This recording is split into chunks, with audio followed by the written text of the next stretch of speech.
So what's up guys, welcome back sa aking YouTube channel. Panibagong araw, panibagong video na naman tayo guys. So sorry sa lahat guys, bago lang tayo nakapag-upload, busy pa tayo. So yung bagong dala pala natin na gamit guys is ito, yung DIY airgun natin. So ito yung gamitin natin panghunting guys. So ito muna siya. So subukan natin guys kung makakuha to.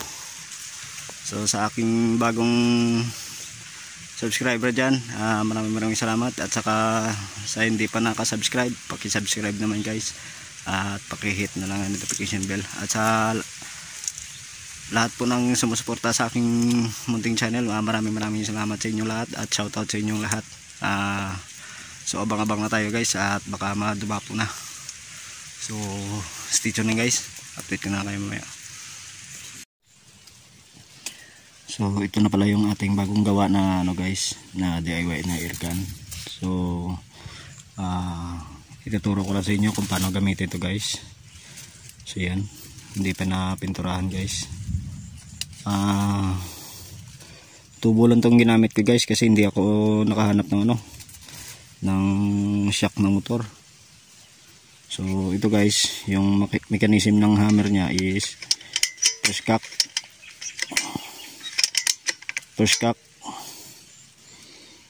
tsaka second cock guys. So yan, naka second cock na yan. So ganyan na guys, yan, first cock. Ayan, so maliit lang yung karga natin guys.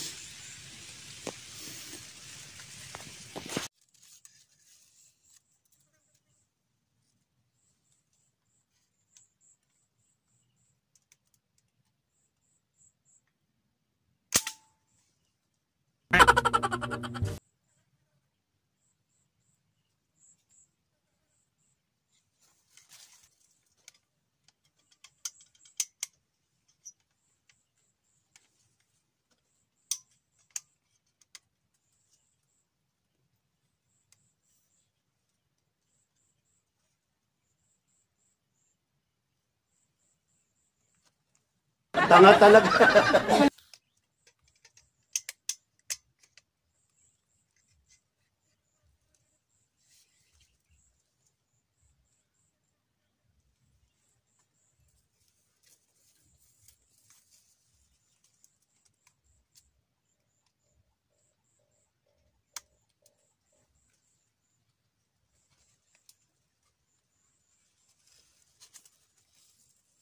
Unggong!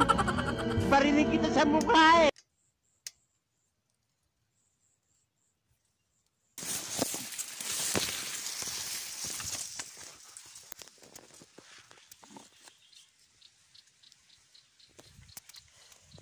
Pag-asa guys, umulan na. Ay naku, masama naman ang panahon. Bad timing tayo ngayon guys. So subukan na nating patamaan yung doon guys, yung lata. Yun, ayun yung lata guys. So subukan nating patamaan guys. So siguro mga 15 meters o 12 meters siguro yan guys. So subukan natin.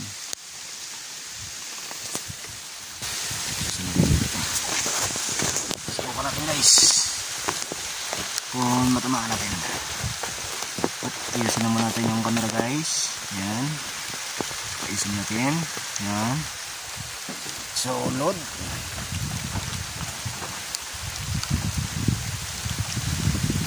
Pakita ko pala sa inyo guys kung paano mag-load. Ito. Yan guys, ito siya guys. Ito siya mga counter, ito siya. So ganyan lang. So yung bala nating mga counter is 6mm steel ball. So yun, ito siya. So ganito lang, tamang pag yan. So yun, pumasok na siya guys. Ayan, saka bago natin first cock, second cock. So laglag na. Susubukan natin patamaan guys, kung matamaan natin. Lagay muna natin tong ating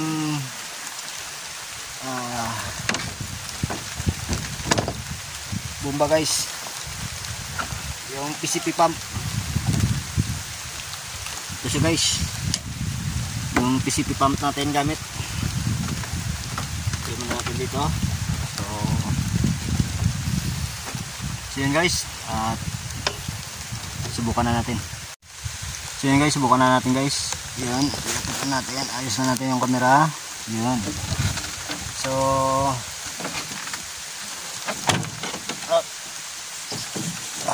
first shot guys.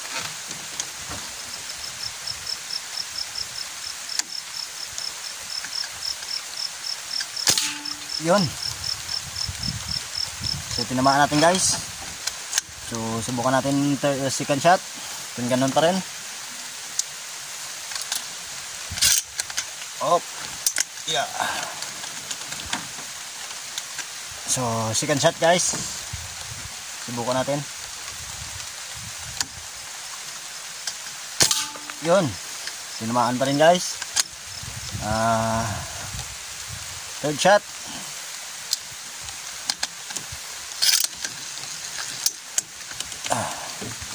Third shot guys.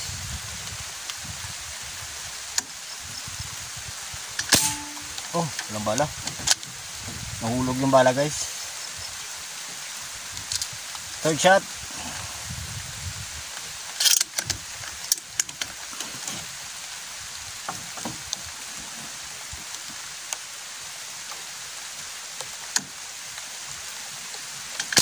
Yun. So tingnan natin guys yung ano niya, patama niya, saka yung penetration niya. So tingnan natin guys. So yun guys, kunin muna natin guys. Aray ko po. So tingnan natin.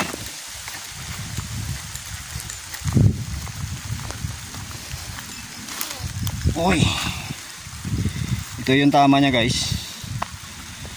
So yung unang tama natin dito. So dito yung ano niya, penetration niya. Tsaka yung pangalawang tira natin dito. Ito. Tagos. Medyo gilid yung tama. Yung pangalawa is siguro dito rin. Walang tama eh. So naging dalawa dito sa ano. Naging dalawa.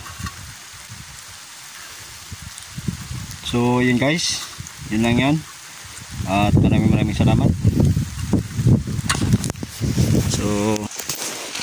So okay na siya guys. Medyo malakas naman siya. Maganda naman yung patama ng ano niya, ng bala niya.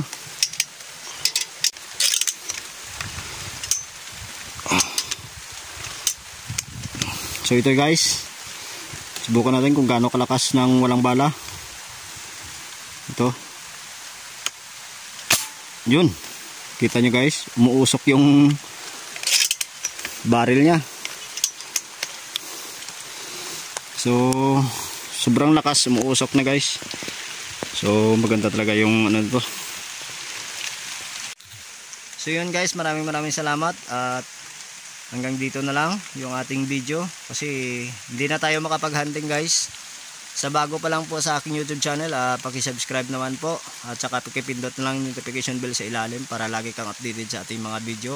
Sa mga walang sawang sumusuporta sa ating YouTube channel po, maraming salamat. Sa mga bago pa lang at saka sa mga sumusuporta, maraming salamat. At ngayon lang tayo nakapag-video.